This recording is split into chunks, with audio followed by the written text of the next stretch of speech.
Hi YouTube. It's been a while since I've been on the channel here. Been a bit busy working on writing. You know how they say you can't serve two masters? Well, you really can't. I couldn't, focus all my attention on videos because then I wouldn't be able to do the writing that I do, and writing is really my passion. The videos I do mostly just to kind of, you know, spread information. It's a lot easier than blogging, though I do a lot of blogging too. So I thought I would stop in and say hi and just kind of let you know what I was up to. There are a lot of new books in the Demonolator's Guide series. They are the small little chapbooks, big on information, big on results, and they explain more specific areas of demonolatry for demonic magicians.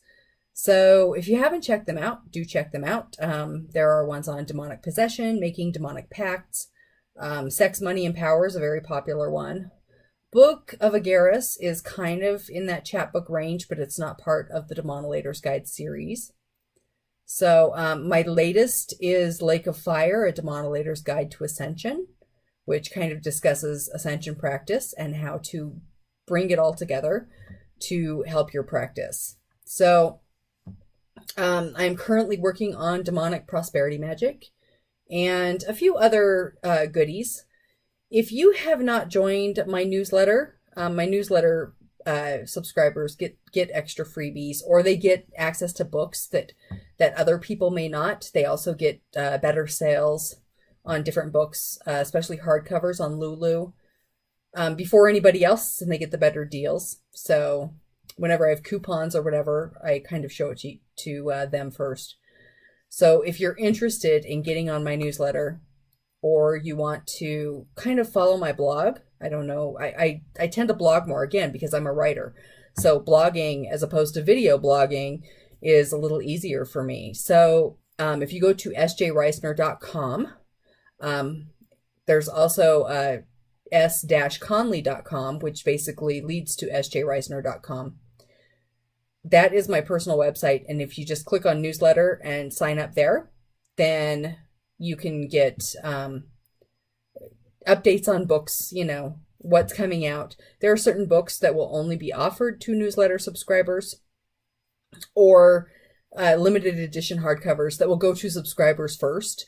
And if they sell out on the subscriber list, then they won't be going out to the general public. So if you were at one point on the official Melissa mailing list, that list kind of got transferred over to me. Just because I had so many lists, I had to combine them. Again, being a writer first and foremost, I write three different areas of fiction, and then I have my nonfiction, the s.connolly stuff. So I am a busy lady. So that said, I do apologize for not doing more videos more quickly. I've just been so busy with everything else recently. And I guess that's really my only excuse. I do want to talk a little today, and this is a thing that comes up a lot, especially in the area of occultism. I want to talk about unverified personal Gnosis. I hate that term. It's such an idiotic term. Unverified personal Gnosis, and what is authentic. I often get this... or legitimate, that word legitimate always comes up. I recently had someone come to me and question the legitimacy of certain, magical formulas and sigils and ends. And my answer to that is always the same. It's legitimate if it works. If it doesn't work, okay, throw it out the window and try something else, because obviously it doesn't work for you. But if it works for somebody else, who are you to judge it? I mean, let's face it. The reality is that even the people who wrote grimoires 500, 1,000 years ago, all the magic spells, just because it's older doesn't necessarily mean it's better. So that kind of makes the whole the poo-pooing of the unverified personal gnosis, that kind of renders that whole thing invalid. Because technically all spirituality is subjective, all magic is subjective, and there's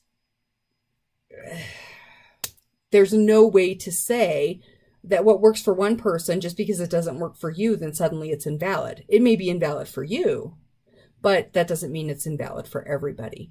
So that's something we really should consider when we are discussing magic communally, because a lot of that, oh, my way works and yours doesn't, and yours is just unverified personal gnosis, and, mine is legitimate because it comes out of a 200-year-old book. That's just ego and posturing, If you want to have a circle jerk, great, but the reality is that's not going to work for everyone. Maybe the stuff in the 200-year-old grimoires works for you, and awesome if it does. That's wonderful. It doesn't work for everyone, though, and that's perfectly okay. Ends, they may not work for everyone, but if they do work for you, that's great. They do work for a lot of people. So I don't think we can just kind of dismiss different things, or somebody's like a spell somebody writes and they pass it out to their friends and it works for all their friends, but because it's not published anywhere, or because it's not a certain age, that makes it any less legitimate. That's nonsense. Again, it either works or it doesn't. So don't be afraid of the unverified personal gnosis. I actually really kind of railed on that in Lake of Fire, because it just drives me crazy. It's just one of those things. So a lot of things drive me crazy. People are so judgmental about other people's practice, Oh, well, you can't do this, you can't do that. Well, they just did do that and it worked fine for them. Good for them. We can't really judge other people's practices. We like to. Everybody likes to judge, but if it's not harming anybody else, and it really has nothing to do with your personal work. The thing is what other people are doing doesn't invalidate what you're doing, and what you're doing doesn't invalidate what they're doing. As long as you're growing from it and you're getting something from it and you're learning from it, then it's all a good thing, and we should celebrate that. So that's pretty much all I had to say today. I just thought I'd stop in and say hi, let you all know I was still alive and well, just riding up a storm. Like I said, you can find me on my blog. I'm probably more active on Facebook than I am anywhere else. I occasionally post to Twitter. But you can find all of the links to all of those wonderful things on that website, that sjreisner.com that I told you about earlier. And I think that's pretty much everything I have to tell you today. And if I think of anything else or something else that's like video worthy, perhaps I'll do another video sooner rather than later, hopefully. I'll talk to you guys later. Have a great weekend.